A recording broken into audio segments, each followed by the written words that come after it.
Hi guys, how you doing? So today we're going to take a look at the NZXT H210i. This is a case I've built in a few times. Also its predecessor, the H200i. Fantastic case. So what we're going to do today is we're going to have a quick look around it. We're going to do a build and then we're going to come back and we're going to kind of talk about what I like, what I don't like as usual. I did the footage a couple of days ago.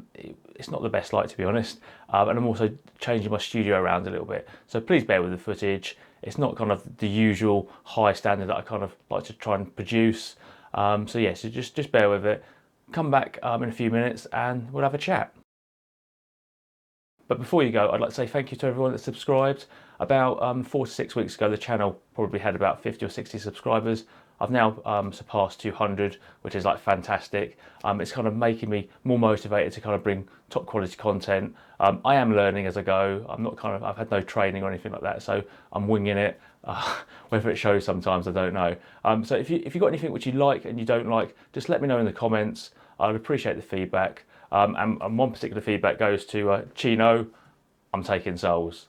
Okay, you'll know what that means. Yeah, so let's get the intro done and then let's have a look at the case.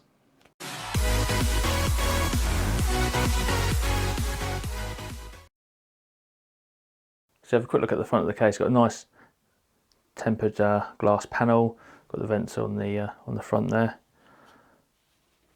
To the rear, hopefully you can see it. Got 2 PCI slots there for your graphics card. We've got an SFX bracket already installed, but you can take that out fairly easily. And we're actually going to be using an ATX power supply today, so I'll be removing that. Got the usual motherboard cutout, 120 fan. The rear's a panel with the vents there, and the front is a solid piece. So let's take the front off and have a look inside. So it hinges at the bottom here, which is fine, and then it comes up, and up the top here it attaches with a screw. You put it off, but the thing with it, it's not that easy to come off. It's not great. The previous generation, the 200i, used 4 screws here, here, here, and here, and I think that's probably a better design. They moved over to the 1 screw, and it's not a great implementation, if I'm honest. So in there we've got our box of accessories. We've got our RGB cable here. There's a little strip up at the top, and then we've got the bracket here to hide the PS2 cables, and then we've got a SSD bracket here. So yeah, so it's plenty roomy inside. Remember, it is a mini ITX case. It's not the smallest, so it's definitely quite versatile. And then just have a look at the back. So 2 screws. So instead of hinging at the bottom, it does like it does on the front. It's on the side here. No sound dampening material, which is a bit of a shame. Here we've got room for 2 SSDs. This is a fan and an RGB controller. So you plug in obviously the RGB strip that's in there, and any fans that you have. You've got 1, 2. So you've got three fans here and 2 LED. You've got power. Which obviously you need to power it by SATA. So the good thing about this case is that it's got Type-C, which is really nice. On my Nano, which I'm currently using, it doesn't have that, so that's definitely a plus point on this one. And plenty of room for obviously routing cables. You get your 8-pin down there, and obviously your fans will come through. Get your 24-pin through here and all those bits. And you've got these. I'm not sure how much use these are going to be really, because what you've got here, these go basically straight down, so you can move them over, but the gap here isn't necessarily sufficient for them all to pass, but when we're building it we'll find out. So yeah, so it's pretty decent. Moving on to the front. Now this is a bit of a pull, so don't be afraid to give it a good yank. Whoa, yes, it's quite stiff on there. What we have here is the, if we can see that, get the light on it. We have a couple of clips on either side, and this is how the air filter goes on and off. So that's just standard really, that's fine. And then here we've got a bracket, which actually there's a screw on either side. You can take it out, so when you're putting your AIO or your fans on there, you can install it. It's not going to be too fiddly when you're trying to get in there, so that's quite nice. So I'll feedback on that if I use. a radiator, but I'll be putting fans on there anyway.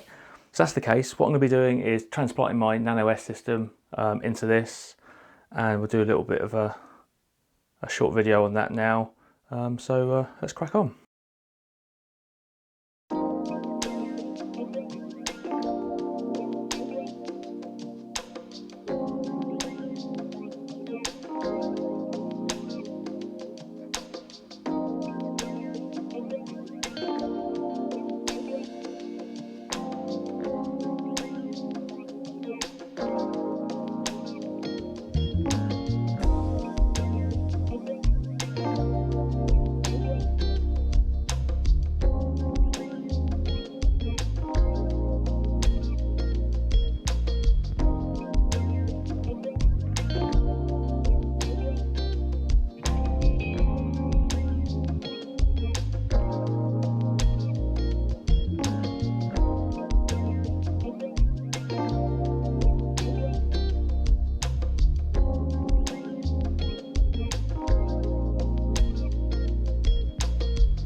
Right guys, so now it's completed, we'll have a quick look around it. Now firstly, it was really easy to build in. It is a little bit fiddly at times, but we'll kind of talk about that as we go. But yeah, really, really nice. So one of the first things that you'll encounter, the problems, is, especially if you're using the Wraith Prism cooler, is that there isn't a lot of room to attach the cooler if you don't do it before you install the motherboard. Now, it's not a deal breaker or anything like that, unless you've got really tiny hands, that is. It's fiddly at the best of times in an ATX case. But what you need to do is you install it as you normally would, remove the rear fan, okay, and then you can get access to your 8-pin up here. If you don't do that, then you're going to have problems and you're going to have a lot of frustrations, a lot of cut hands, and it's not going to be fun at all. So just remove that, and and then you can put your 8 pin in, put it back in, and it's really nice. I did allude to maybe having a problem with the 24 pin. No problem at all. I think it was just me misremembering things from the past, really. Whether it slightly protrudes a little bit more than the H210i, I haven't got a kind of an example just to show you side by side. But yeah, really, really easy to do that. The thing that's good about the case as well, it comes with the front panel connector. Instead of like having like 4 or 5 different strands to it, where you've got to put it on individual pins, it actually has the whole one there. So it's literally one plug, and that's really good. So GPU clearance is like a finger, or if we get a tape measure out, is about 15 mil, or half an inch, I suppose. Yeah, plenty there. Having this cable actually really helps. I'll get you a close-up of it on screen. There's a little hole here where the GPU cable comes through, and usually if you've got a longer one, you have to kind of trail it this way, or you trail it down there. But actually, it works out really well actually. So I was really pleased with the overall look of it. Definitely get some fans in there. It only ships with the fan at the top and the fan at the rear. For airflow, you need it. So just get any kind of 2 fans in there. You're gonna have a better experience than not. I've got the normal Arctic P12s in there. I won't bore you with that. So yes, that's the front of the case. It's like really nice to build in, no problems at all. So now's the rear. Oh my goodness.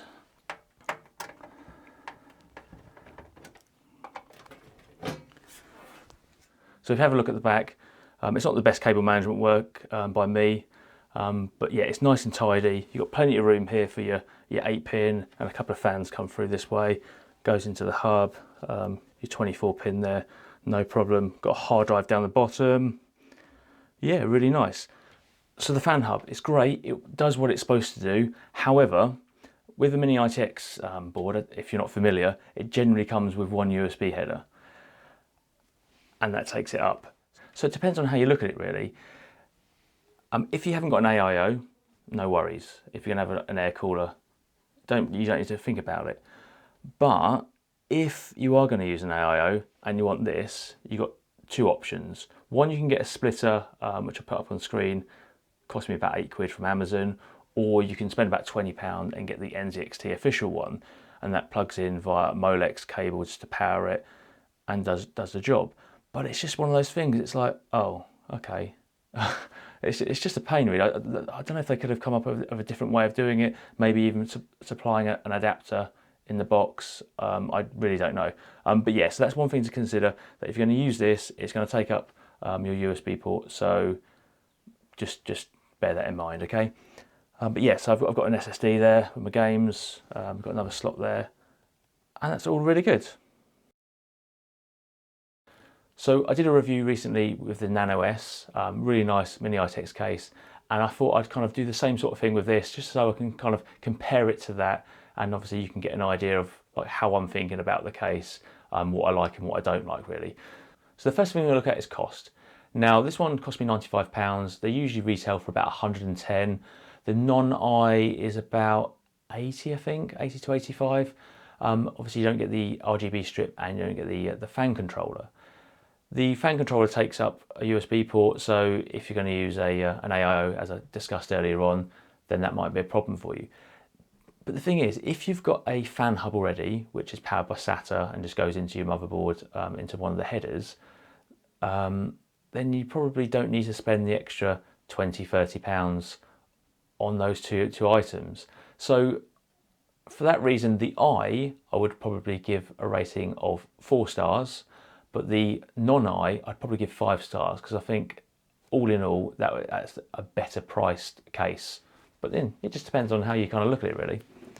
Build quality. Now with the NZXT cases, I think they do a really good job. Same with Fractal Design, really. Really nice quality. Weren't always in the past, but I think they're fantastic now. And the H200, H400, H700, really, really nice. I've owned them all. And yeah, the build quality is really nice. Nice materials, so I'm going to give that a 5 star because I think it's really, really good, and you get the tempered glass as well, beautiful. So whilst the design of this case is lovely, I think that they've missed a trick, really. The Nano S is oh my goodness, it's one of my favourite ITX cases that I've owned, but it was lacking the tempered glass side panel. This has a side panel, fantastic, but it has the PSU shroud, and that limits the GPUs you can have in here, and I'll talk about that a little bit more later on. So I always loved the PSU shroud, and I think it kind of added something to it. But when I had a case without it, I thought, actually, what does it matter really? So I think if NZXT brought out a case that didn't have the PSU shroud, so then you could use an SFX power supply, which obviously you can do with this anyway, but actually then you could actually use that room for GPU support, then I think that would have been obviously a better design choice. Also, the lack of hard drive support is a little bit of a pain. I've got a couple of hard drives which I like to use, and I use them for my video rendering. So if I had that instead of just the one, that would be even better. So for those kind of nitpicky reasons, I'm going to give it a 4-star. So as I've just alluded to, the GPU support is good, but it's not fantastic. So the Founders Edition fits in there beautifully. If I had a little bit more room, I'd prefer it, but you know, it is what it is. Card length is great. You can kind of fit that size card in there. I'll put the details up on the screen. I've had a Strix, I think a RX 580 in there, and that was fine actually. That fit in there. So probably like 32 centimeters is probably what you're going to get in there. But because of the PSU shroud, you are very limited.